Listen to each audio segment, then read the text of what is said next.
Hello, मेरा नाम doctor Nazima Husaini है और मैं काउंटी लंदन में काम करती हूँ। इस वीडियो संदेश में मैं ये समझाऊंगी कि क्या करना है अगर आपने कोविड-19 के लिए सकारात्मक परीक्षण किया है या यदि आपके लक्षण हैं और आप परीक्षा परिणाम की प्रतीक्षा कर रहे हैं। इसके अलावा मैं आपको बताऊंगी कि अगर आप किसी कोविड-19 व्यक्ति के संपर्क में आए हैं तो आपने क्या करना है। यदि आपने सकारात्मक परीक्षण किया है या लक्षण हैं और आप परिणाम की प्रतीक्षा कर रहे हैं तो ये बहुत महत्वपूर्ण है कि आप अपने स्वयं के कमरे में यथासंभव रहें। यदि आपको अन्य लोगों के साथ एक ही कमरे में रहना है तो कृपया उनसे कम 2 मीटर की दूरी पर रहें और चेहरा ढककर रहें। बाथरूम का उपयोग करने के बाद आपको किसी और के उपयोग करने से पहले इसे बहुत अच्छी तरह से साफ करना चाहिए। अपने स्वयं के तौलिया के साथ साथ अपने स्वयं के कप, प्लेट, ग्लास और कटलरी का उपयोग सुनिश्चित करें। आप अपना घर या वो स्थान नहीं छोड़ सकते जहां पर आप रह रहे हैं। ये आपको जब से आप स्वस्थ महसूस करना शुरू करते हैं तब से 14 दिनों तक जारी रखने की आवश्यकता है। यदि आपने सकारात्मक परीक्षण किया है लेकिन कभी भी लक्षण नहीं थे तब भी आपको अपने परीक्षण की तारीख से 14 दिनों तक अपने कमरे में रहना चाहिए। आपका तापमान कम से कम 5 दिनों के लिए सामान्य होना चाहिए, इससे पहले कि आप दूसरों से मिलना शुरू करें। सकारात्मक परीक्षण करने वाले प्रत्येक व्यक्ति को उन लोगों के नाम देने के लिए कहा जाएगा जिनके साथ वो निकट संपर्क में रहे हों, जो कि घर पे लोग हो सकते हैं, काम पर या फिर जिनके साथ आपने परिवहन साझा किया है।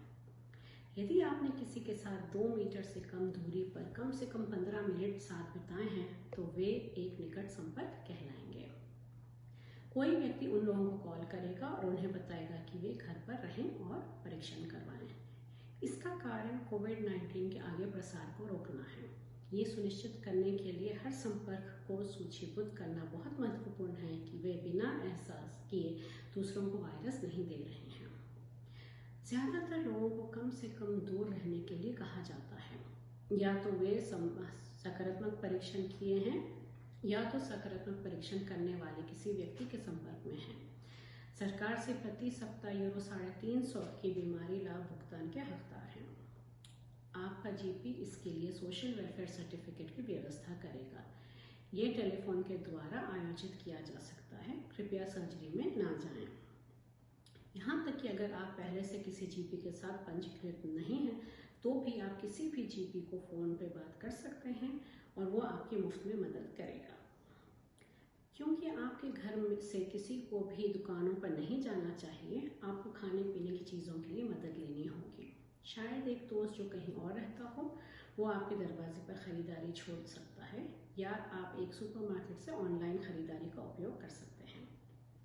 यदि आपको दवाइयों की ज़रूरत है तो भी किसी भी फार्मेसी को फ़ोन करें, वो आप तक दवाई पहुंचाएंगे। कृपया आप खुद फार्मेसी ना जाएं। याद रखें, हालांकि सकारात्मक परीक्षण की खबर सुनकर आप चिंताजनक हो सकते हैं, किंतु अक्सर लोग बिल्कुल ठीक हो जाते हैं घर पर आराम और पैरासीटामोल जैसे दवाइयों के साथ। कुछ लोग ज़्यादा बीमार हो सकते हैं। अगर आपको सांस लेने में दिक्कत महसूस होती है तो तुरंत अपने जीपी को कॉल करें या 999 के द्वारा एम्बुलेंस को बुलाएं। अगर आपको कहा गया है कि सकारात्मक परीक्षण व्यक्ति के आप संपर्क हैं तो आपको टेलीफोन द्वारा संपर्क किया जाएगा और पूरी तरह से ठीक महसूस होने पर भी एक परीक्षा करने के लिए कहा जाएगा।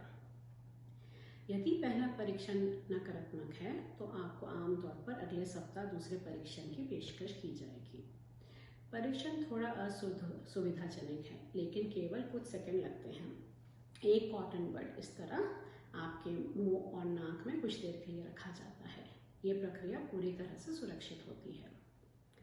अगर आपकी परीक्षण नकारात्मक है तब भी आपको 14 दिनों तक घर में रहने की सलाह दी जाएगी। आपको काम पर या दुकानों पर नहीं जाना चाहिए। आप टहलने के लिए घर से बाहर जा सकते हैं लेकिन अन्य लोगों से मिलने के लिए नहीं, और आपके घर में अनगिनत नहीं होने चाहिए। देखने के लिए धन्यवाद। कृपया ये वीडियो दूसरों के साथ शेयर करें जो हिंदी भाषा बोलते हैं। सुरक्षित रहिए।